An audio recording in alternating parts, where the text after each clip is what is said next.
رسول کریم صلی اللہ علیہ وسلم نے فرمایا، ایک اعرابی نے سوال کیا تھا کہ یا رسول اللہ قیامت کب ہمارے لیے کھڑی ہوگی؟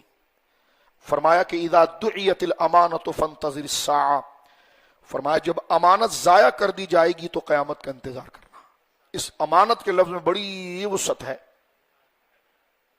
امانت کا معنی ہے کہ کسی کا جو حق تھا وہ کسی اور کو دے دیا۔ یہ لفظ امانت سے مراد صرف وہ پیسہ نہیں ہے، منصب بھی ہے، عزت بھی ہے، وقار بھی ہے، غصہ بھی ہے، محبت بھی ہے۔ کس سے پیار کرنا تھا اس سے غصہ کر بیٹھے، اور جس کو منہ نہیں لگانا تھا اس کو دل میں بسا بیٹھے، تو یہ خیانت ہے۔ فرمایا کہ اذا دعیت الامانۃ فانتظر الساعہ، جب امانت کو مس یوز ہوتا ہوا دیکھو۔